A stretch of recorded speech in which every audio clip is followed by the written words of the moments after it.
ಈಗ FIR ಕೂಡ ದಾಖಲಾಗಿದೆ.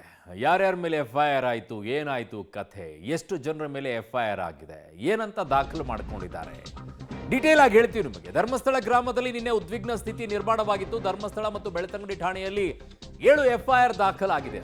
150ಕ್ಕೂ ಹೆಚ್ಚು ಮಂದಿಯ ವಿರುದ್ಧ ಪ್ರತ್ಯೇಕ FIR ಅನ್ನು ದಾಖಲು ಮಾಡಲಾಗಿದೆ. ಸಾಮಾಜಿಕ ಜಾಲತಾಣಗಳ ಮೇಲೂ ಕೂಡ ಪೊಲೀಸರೀಗ ನಿಗಾ ಇಡ್ತಾ ಇದ್ದಾರೆ. ಇದು ಮೊದಲೇ ಆಗಿದ್ದಿದ್ರೆ ನಿನ್ನೆ ಈ ಘಟನೆ ಆಗ್ತಾ ಇರಲಿಲ್ಲ.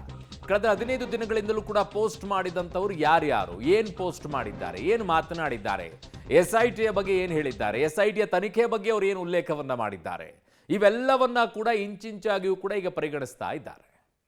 ನನ್ನ ಸಹೋದ್ಯೋಗಿ ಈಗ ದೀಪಕ್ ಜೈನ್ ನನ್ನ ಸಂಪರ್ಕಕ್ಕೆ ಸಿಗ್ತಾ ಇದ್ದಾರೆ. ದೀಪಕ್, ಈಗ ಈ ವಿಚಾರದಲ್ಲಿ ಪೊಲೀಸರು ಹಿಂದೆನೇ ಎಚ್ಚೆತ್ತುಕೊಂಡು ಈ ಸೋಷಿಯಲ್ ಮೀಡಿಯಾದಲ್ಲಿ ಆಗ್ತಾ ಇರುವಂಥ ಬೆಳವಣಿಗೆಯ ಬಗ್ಗೆ ಗಮನಿಸಿದಿದ್ರೆ ನಿನ್ನೆ ಆಗ್ತಾ ಇದ್ದಂಥ ಪರಿಸ್ಥಿತಿ ಬರ್ತಾನೆ ಇರಲಿಲ್ವೇನೋ, ಇವತ್ತು ಮತ್ತೆ ಒಂದಿಷ್ಟು FIR ಹಾಕೊಳ್ಳುವಂಥ ಪರಿಸ್ಥಿತಿ ಬರ್ತಾ ಇರಲಿಲ್ವೇನೋ? ಮೊದಲೇ ಎಚ್ಚೆತ್ತುಕೊಳ್ಬೇಕಾಗಿತ್ತು ಅಂತ ಕಾಣಿಸುತ್ತೆ ಸರ್ಕಾರ ಮತ್ತು ಪೊಲೀಸರು. ಖಂಡಿತ ಅರುಣ್, ಈ ಎಚ್ಚೆತ್ತುಕೊಳ್ಳುವಂತಹ ಪ್ರಕ್ರಿಯೆ ಹಿಂದೆ ಆಗಬೇಕಾಗಿತ್ತು. ಆದರೆ ಟೆಕ್ನಿಕಲ್ ಆಗಿ ಸಮಸ್ಯೆ ಏನಾಗಿತ್ತು ಅಂದರೆ, ಎಲ್ಲ ಈ ಒಂದು ಪ್ರಕರಣಕ್ಕೆ ಸಂಬಂಧಪಟ್ಟ ಹಾಗೆ ಶವಹೂತ ಮಹಜರು ಆಗಿರಲಿ, ವಿಚಾರಣೆ ಆಗಿರಲಿ, ಆ ನಂತರದ ಎಲ್ಲ ಬೆಳವಣಿಗೆಗಳನ್ನು ನೋಡ್ತಾ ಇದ್ದಂಥದ್ದು SIT ಇದರ ಬಗ್ಗೆ ಮಾಹಿತಿಯನ್ನು ಕೊಡಬೇಕಾಗಿತ್ತು. ಪ್ರಮುಖವಾಗಿ ಸೋಷಿಯಲ್ ಮೀಡಿಯಾದಲ್ಲಿ ಹರಿದು ಬಿಡ್ತಾ ಇದ್ದಂತಹ ಮಾಹಿತಿಗಳು ಏನಿತ್ತು, ಪ್ರತಿ ದಿವಸ ಶವಗಳು ಸಿಗ್ತಾ ಇದೆ, ಅದು ಕೂಡ ಒಂದೆರಡು ಶವ ಅಲ್ಲ, 5-6 ಶವಗಳು ಸಿಗ್ತಾ ಇದೆ. ಆ ಬಗ್ಗೆ ಮೇನ್ ಸ್ಟ್ರೀಮ್ ಮಾಧ್ಯಮಗಳು ಎಲ್ಲವನ್ನ ಮುಚ್ಚಿಡ್ತಾ ಇದ್ದಾರೆ ಅನ್ನುವಂಥ ಒಂದು ಅಪಪ್ರಚಾರ ಸೋಷಿಯಲ್ ಮೀಡಿಯಾಗಳಲ್ಲಿ ಬಹಳವಾಗಿ ಆಗ್ತಾ ಇತ್ತು. ಆದರೆ ಒಂದೇ ಒಂದು ದಿನ, ಕಳೆದ 12 ದಿವಸಗಳಿಂದ ಒಂದೇ ಒಂದು ದಿನ SIT ಈ ಬಗ್ಗೆ ಸ್ಪಷ್ಟನೆಯನ್ನಾಗಲಿ ಅಥವಾ ತಾವು ಮಾಡಿದಂತಹ ಯಾವುದು ಒಟ್ಟು ಪ್ರೊಸೀಜರ್ ಏನಿದೆ, ಈ ಪ್ರೊಸೀಜರ್ ಅನ್ನ ಒಂದು ದಿನ ಕೂಡ ಅದನ್ನ ಮೀಡಿಯಾದ ಮುಂದೆ ತೆರೆದಿಡ್ಲಿಲ್ಲ.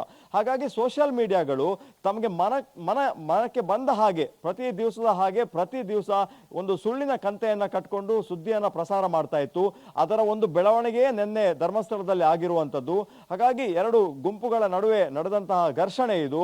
ಈ ಘರ್ಷಣೆಯ ನಂತರ ದಕ್ಷಿಣ ಕನ್ನಡ ಜಿಲ್ಲಾ ಪೊಲೀಸರು ಎಂಟ್ರಿ ಕೊಟ್ಟಿದ್ದಾರೆ.